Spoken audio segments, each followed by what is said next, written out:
The 14-year-old girl, whose bicycle killed dozens of Nazi officers, Tats optimized script, 12,500 words. Chapter 1. The moment that changed everything. A park bench in Haarlem, Netherlands. 1943, a teenage girl with braided pigtails approaches a woman sitting alone. She looks about 12 years old, innocent, harmless, just a child with bright eyes and a sweet smile. The girl asks in a gentle voice, "What's your name?" The woman tells her. The girl pulls out a pistol, looks straight into the woman's eyes, and pulls the trigger. Then she climbs onto her bicycle and rides away. Her name is Freddie Overstegen. She is 16 years old, and the woman she just killed was a Dutch collaborator who held in her hands a list of every Jewish person in the region. Names, addresses, families, a list she was about to hand over to the Nazis. That list meant death for hundreds of innocent people. Men, women, children, entire families who would be rounded up, loaded onto trains, and murdered in concentration camps. Freddie had just saved them all. And by the time the war ended, she and her sister would assassinate dozens of Nazi officers and collaborators. The exact number, no one knows. When asked, Freddie always gave the same answer. One should not ask a soldier any of that. Value lesson number 1. Before I tell you this extraordinary story, I want you to remember something. Sometimes in life, we face choices that no one wants to face, moments when our own comfort conflicts with what is right, times when silence means complicity, and action means sacrifice. The story you are about to hear is not just about war. It is about recognizing when you need to stand up, even when you are just a 14-year-old girl, even when the whole world seems to have turned its back. Because here's the truth. Evil never wins because of its strength. It wins because of the silence of good people. And these two teenage girls refuse to stay silent. If this story touches your heart, if you want to hear more stories about extraordinary women who changed history, hit that subscribe button and turn on notifications right now. You will not want to miss what comes next. Now, let me take you back to where it all began. This is the story of two teenage girls who seduced Nazi officers, lured them into the forest, and shot them dead. Girls who learned to kill in an underground potato cellar. Girls who refused to murder children, even the children of their enemies. Girls who remained human while fighting monsters. Chapter 2. The Seeds That Were Planted. Freddie Overstegen was born in 1925 in the small village of Schoten, just outside the city of Haarlem. Her childhood was anything but normal by any standard. Her family lived on a houseboat. Her father never made much money, but her mother, Treintje, was a communist, a woman who believed that when you see injustice, you do not look away, you act. When Freddie was young, her parents divorced. Her father sang a French farewell song from the bow of the ship as they sailed away. She rarely saw him after that. Treintje moved her two daughters into a tiny apartment in Haarlem. They slept on mattresses stuffed with straw. They had almost nothing. But their mother still made room for others. Jewish refugees fleeing from Germany, political fugitives running from the Nazis, strangers who needed a place to hide. Freddie and Truus grew up sharing their beds with people whose names they sometimes did not even know. They made dolls for children suffering in the Spanish Civil War. They learned early that some things matter more than comfort. Their mother taught them one lesson, a lesson they would never forget. If you have to help somebody, you have to make sacrifices for yourself. Value lesson number 2. Let me pause here for a moment. Do you notice something? These girls did not become heroes overnight. They were raised to become who they were. Their mother was not wealthy. She had no power. She only had a small apartment and straw mattresses. But she taught her daughters the most important thing any mother can teach, that your comfort does not matter as much as doing what is right. That when someone needs help, you open the door, even if it means sharing your only bed. The values we pass on to our children do not come from lectures. They come from what we do, from the small decisions we make every day, from whether we open our doors to strangers or close them out of fear. Treintje Overstegen planted seeds in her daughters' hearts, and those seeds would bloom into something the world never expected. Chapter 3. Darkness. Falls, May 10th, 1940. Nazi Germany invaded the Netherlands. The Dutch army held out for 5 days. Then they surrendered.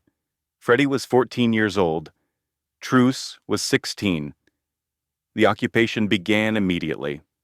German soldiers filled the streets. Nazi flags hung from buildings. New rules, new restrictions, new fears. Freddie remembered what it felt like, as if it happened yesterday. I remember how people were taken from their homes. The Germans were banging on doors with the butts of their rifles. The noise was so loud you could hear it throughout the entire neighborhood. And they would always yell. It was very frightening. But the Overstegen family did not hide. They fought back. Freddie and Truus joined their mother in distributing anti-Nazi pamphlets and illegal newspapers. At night, they would sneak through the streets with paste and paper, covering German propaganda posters with their own messages. The Netherlands must be free. Do not go to Germany. For every Dutch man working in Germany, a German soldier goes to the front. Then they would race away on their bicycles, hearts pounding, knowing that if they were caught, they would be shot. But they were never caught. 2 young girls on bicycles. Who would suspect them? Ding. Chapter 4, The Test. Their activities did not go unnoticed. In 1941, a man named Frans van der Wiel came to their door. He was the commander of the Haarlem Council of Resistance, part of the underground network, fighting the Nazi occupation. He had heard about the Overstegen family, the mother who hid refugees, the daughters who distributed illegal pamphlets. He wanted to recruit them. He asked Treintje, "Can your daughters join the resistance?" Freddie was 14 years old. Truus was 16. Their mother said yes. The girls said yes. But van der Wiel was not convinced yet. He needed to know if they could be trusted, if they would break under pressure. So he tested them. A few days later, he returned to their apartment, this time dressed as a Gestapo officer. He burst through the door, waving a gun, screaming in German, demanding to know where a Jewish man was hiding. Freddie and Truus did not break. They did not give up a single name. Instead, they fought back, kicking and hitting the man they thought was a Nazi, refusing to betray anyone, even if it meant their own deaths. Van der Wiel stopped the act and revealed who he really was. They had passed the test. Now he told them what joining the resistance would actually mean. You will learn to sabotage bridges and railway lines. He paused. And you will learn to shoot Nazis. Truus looked at her little sister. Freddie grinned and said, "Well, that is something I have never done before." Their mother gave them one piece of advice before they left. Always stay human. Chapter 5. Underground. The Overstegen sisters were taken to an underground potato cellar. There, in the darkness beneath the earth, they learned to fire a weapon. They learned how to aim, how to stay calm, how to kill. Their first mission was not assassination. It was arson. Nazi warehouses needed to burn, but they were guarded by SS soldiers. The plan was simple. Freddy and Truce would approach the guards, talk to them, flirt with them, distract them with smiles and laughter, while the rest of the resistance slipped in from behind and set the fires. It worked perfectly. The warehouses burned. The guards never suspected the two teenage girls who had been chatting with them moments before. Vanderveels saw what they were capable of. These girls could go places men could not. They could get close to targets no one else could reach. Their youth and innocence were weapons more powerful than any gun. It was time for them to learn what that really meant. Value lesson number 3. Do you see the strategy these girls used? They turned what society considered weakness into their greatest strength. In the world of the Nazis, women were not valued. Children were not worth noticing. A girl with braids and a smile, just background, just decoration, not a threat. And that is exactly why they became the deadliest threat of all.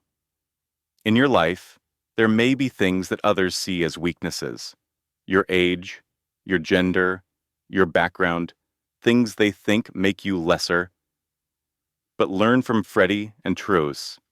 What others underestimate can be exactly what helps you do things they could never do, because they never see you coming. Real strength does not always come from being big and loud. Sometimes it comes from being underestimated.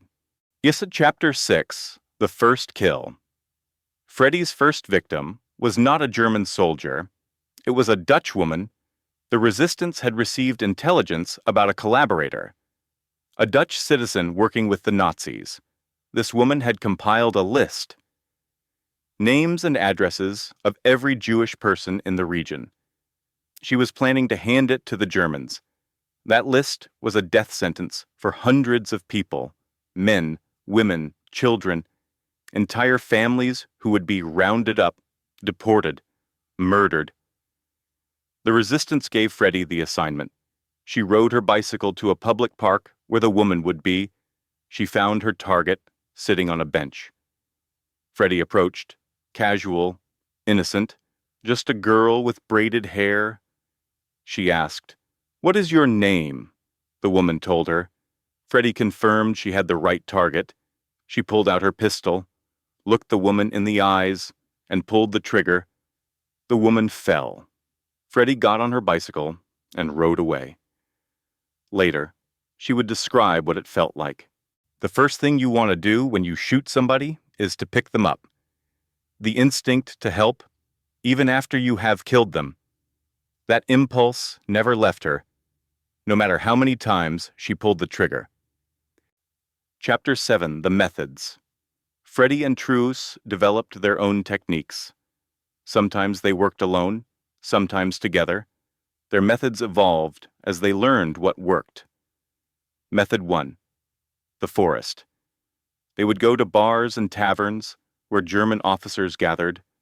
One sister would walk in alone, strike up a conversation with an officer, laugh at his jokes, touch his arm, lean in close. Then she would ask the question, "Would you like to go for a stroll in the woods?" The officer always said yes.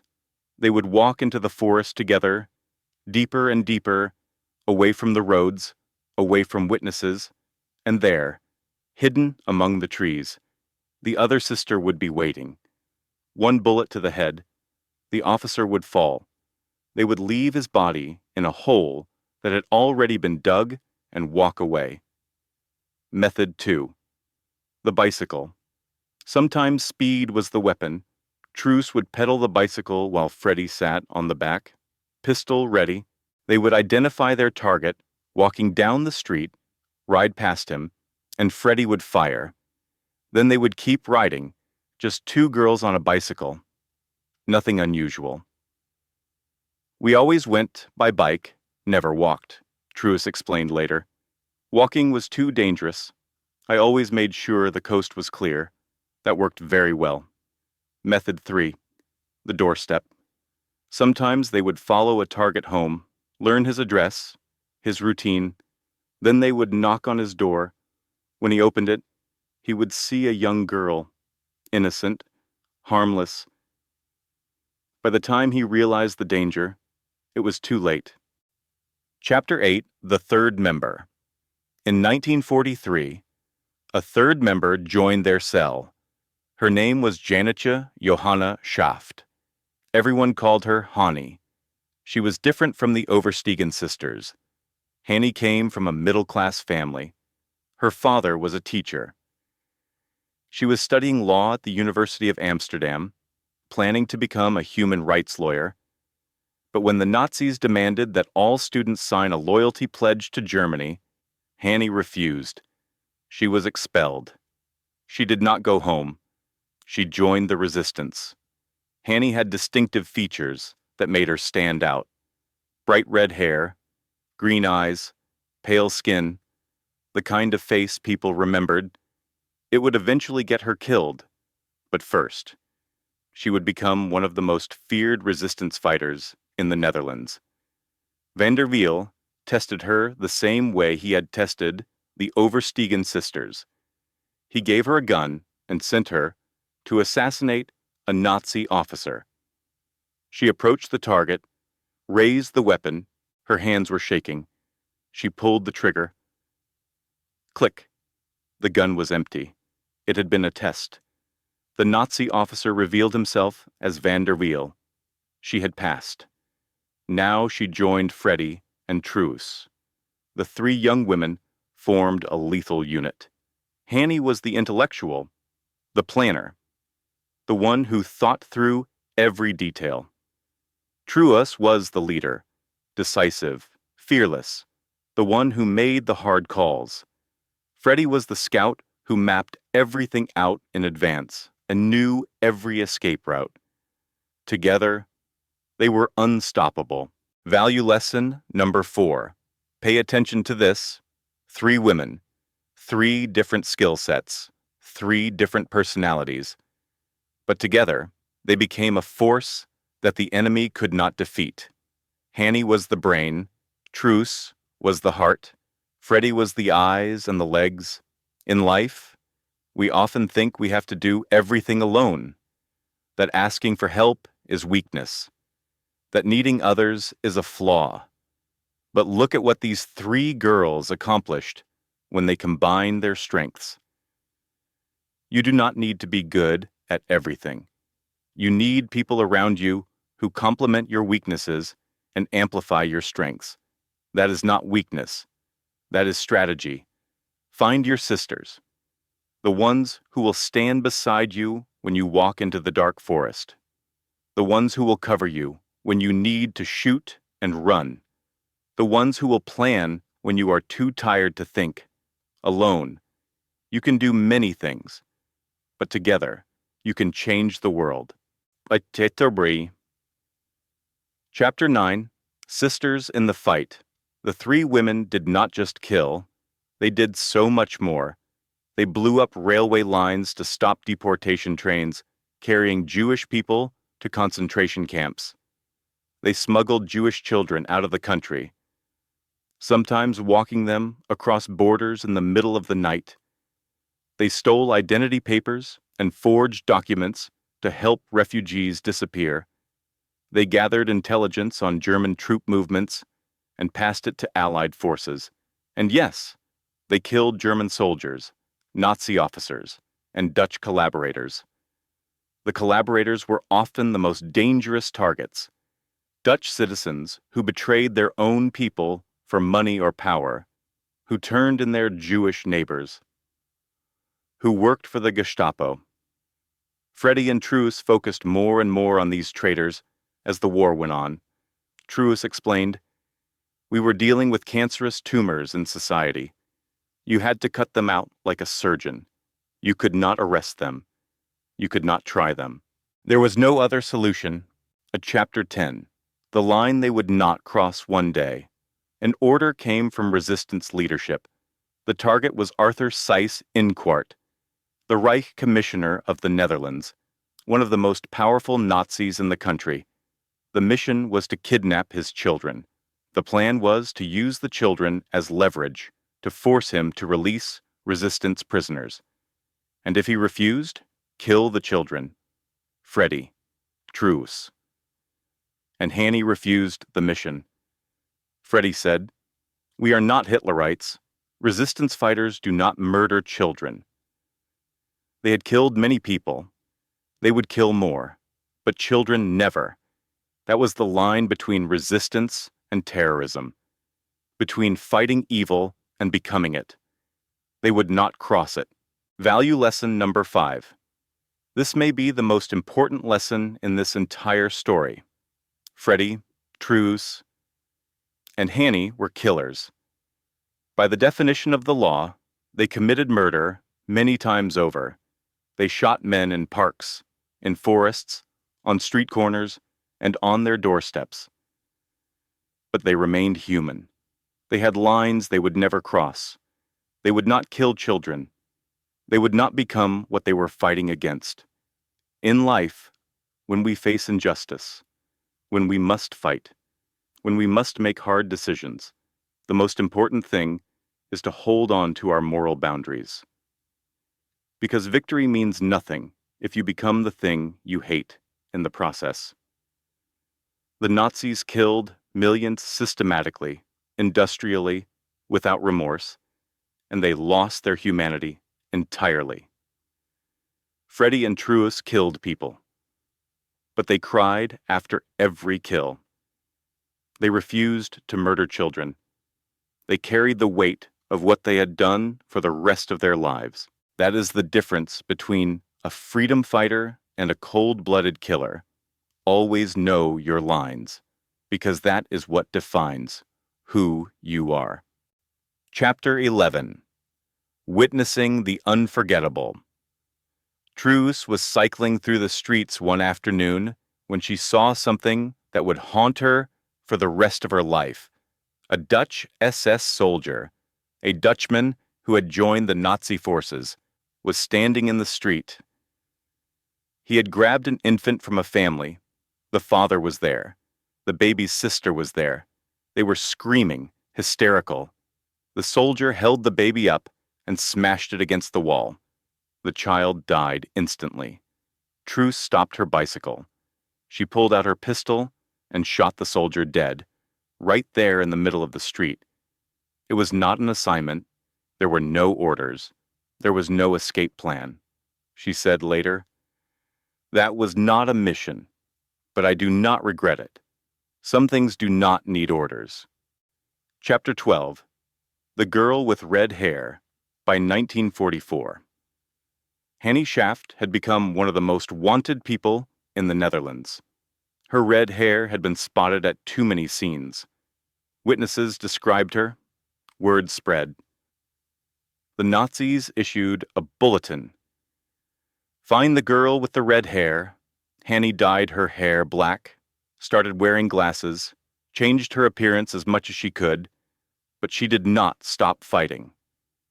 In June of 1944, she and a fellow resistance fighter named Jan Boonkamp were assigned to kill a Dutch collaborator named Willem Ragut. They found him. Boonkamp shot him, but Ragut did not die immediately. And in the chaos, Boonkamp was shot in the stomach. Hanny escaped. Boonkamp was captured.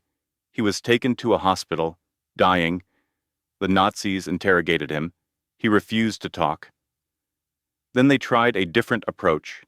An officer pretended to be a resistance member, told Boonkamp he was a friend, that he wanted to help. Boonkamp, delirious from blood loss and medication, believed him. He gave up Hanny's address. He died shortly after. The Nazis raided Hanny's parents' home. They arrested her mother and father and sent them to a concentration camp. Hanny went into hiding. She could not fight anymore. If she was captured, everyone she knew would die. For months, she stayed underground, but she could not stay hidden forever. Chapter 13. The Day of Destiny, March 21st, 1945. The war was almost over. Allied forces were advancing. Liberation was weeks away. Hanny was cycling through Harlem, carrying copies of an illegal communist newspaper and a pistol.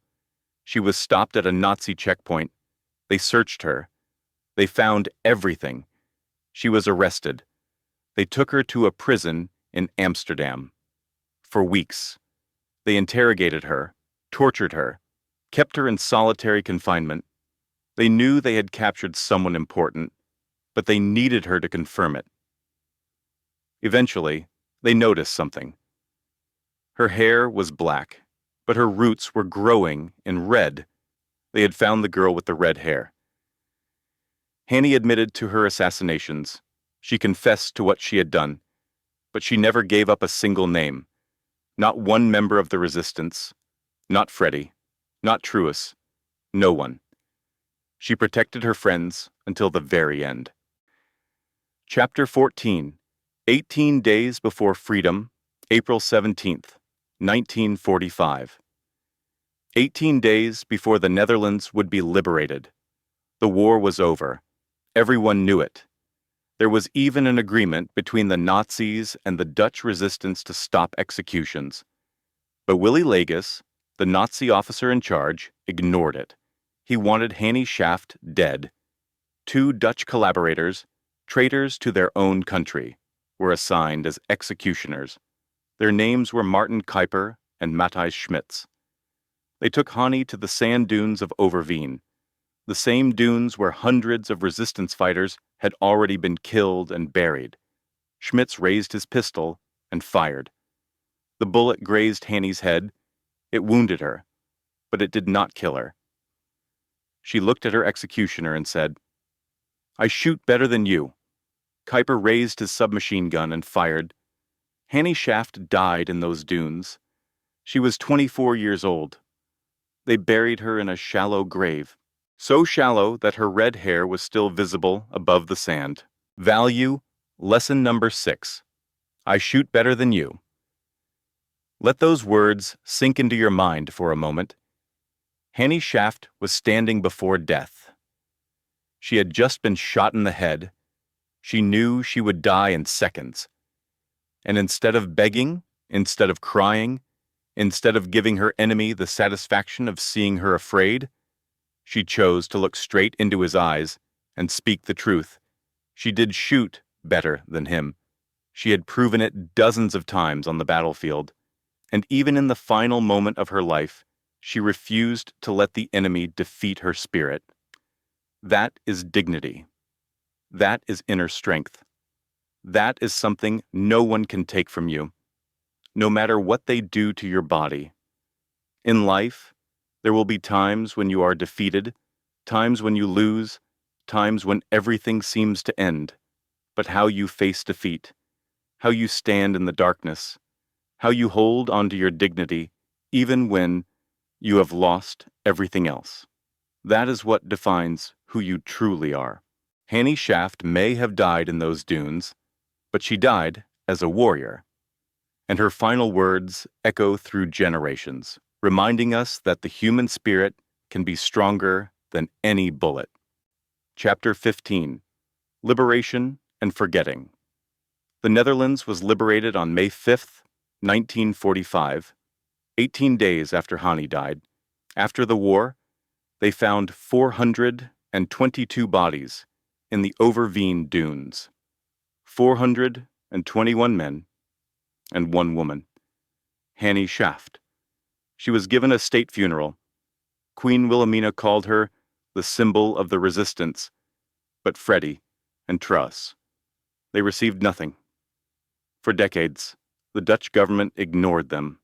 Why? Because they were communists. During the Cold War, anyone with communist ties was sidelined, forgotten, treated with suspicion. The sisters who had risked their lives to save their country were treated like enemies. Yet, Chapter 16, the years after war, Truus coped by creating art. She became a sculptor, making memorials to the resistance. She wrote a memoir. She spoke publicly about what they had done. Freddie chose a different path.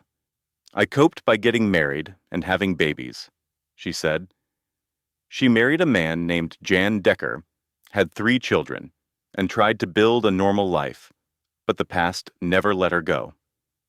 She suffered from insomnia, nightmares that came without warning. Every year on May 4th, Remembrance Day in the Netherlands, she woke up with dread. When people asked how many people she had killed, she always gave the same answer. One should not ask a soldier any of that. She never said the number. Neither did truce. Some things you carry alone. Value lesson number 7. Here is a truth that few people talk about. Doing the right thing does not mean you will be rewarded. Being heroic does not mean you will be honored. Freddie and Truus saved hundreds of lives. They risked everything to fight against the most brutal evil the world had ever seen. They sacrificed their childhoods, their peace of mind, and they were forgotten for nearly 70 years. Not because they were undeserving, but because of politics, because of prejudice, because people in power decided they did not deserve recognition. But they still did what was right, not because they wanted fame, not because they wanted to be honored, but because it was what needed to be done. If you are doing the right thing and no one notices, if you are sacrificing and no one thanks you, if you are fighting and no one stands with you, remember this story. You do not need recognition from others to know the value of what you are doing. Your conscience knows. History will eventually know, and sometimes that is enough. Chapter 17. Recognition too late for nearly 70 years. Freddie and Truus waited. Finally, in 2014, Dutch Prime Minister Mark Rutte invited them to a ceremony. He awarded them the Mobilization War Cross, a military honor for service during World War II. Freddie was 89 years old. Truus was 91.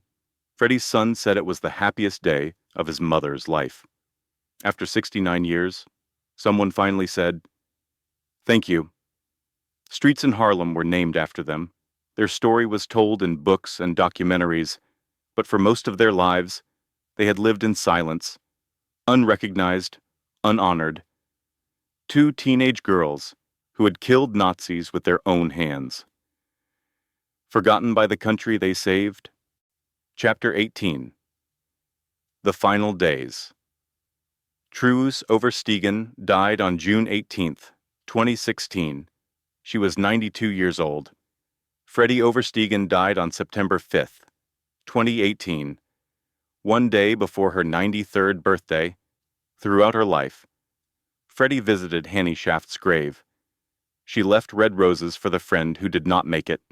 When asked what advice she had for future generations, Truus said, "When you have to make a decision, it must be the right one, and you must always remain human."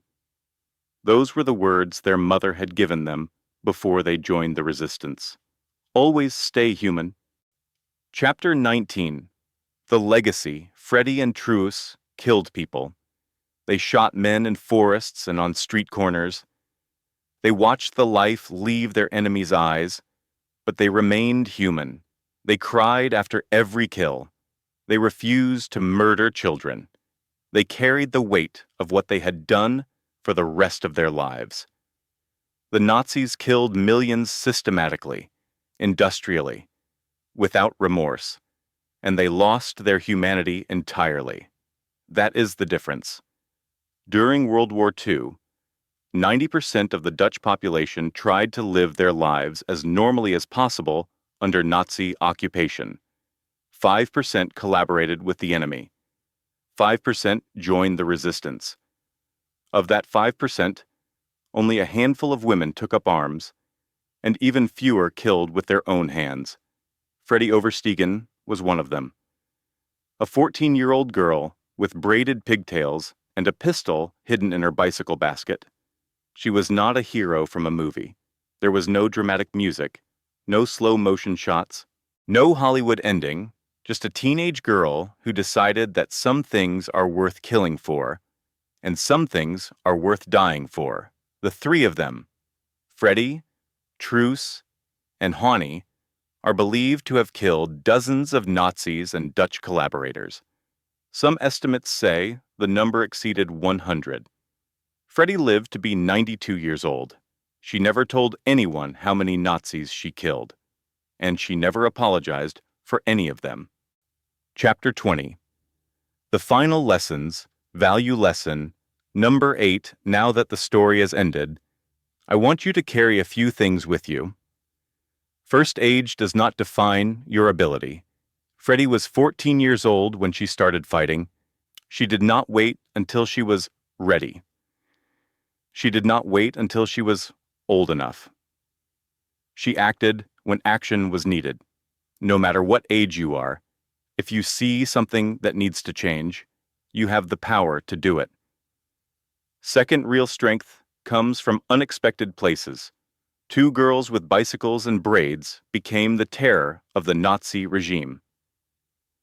They turned what the enemy saw as weakness, their innocence and youth, into the deadliest weapon of all.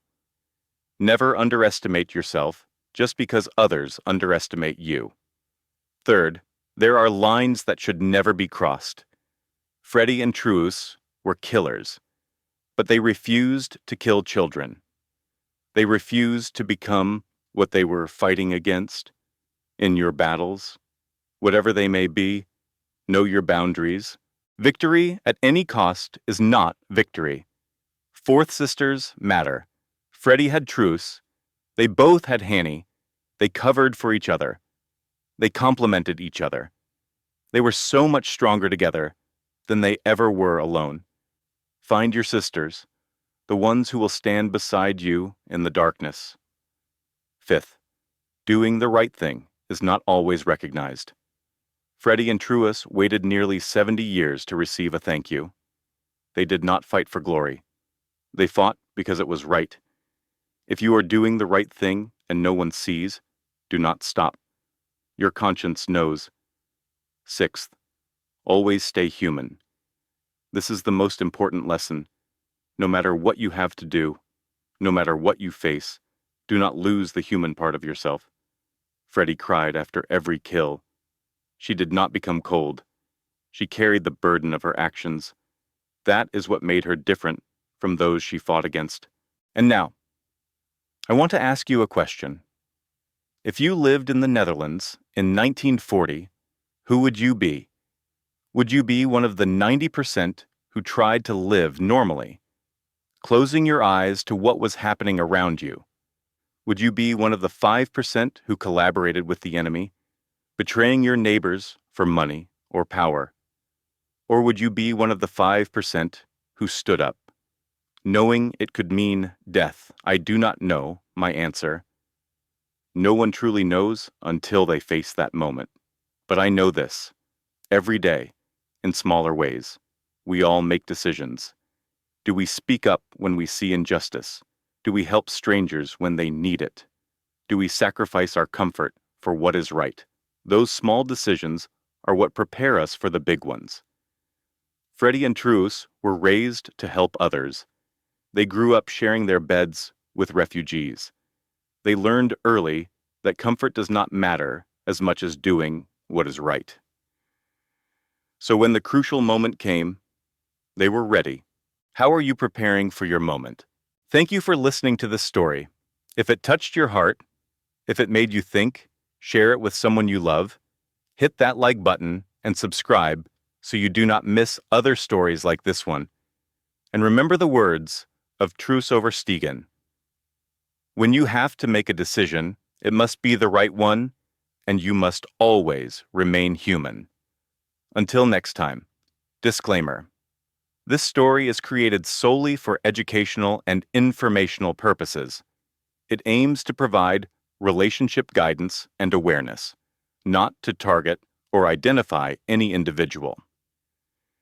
The events and characters depicted are entirely fictional, intended for entertainment and learning. Our content is advertiser-friendly and does not promote hate, offense, or harm in any form. The goal is to help viewers gain insights and make informed decisions based on life experiences.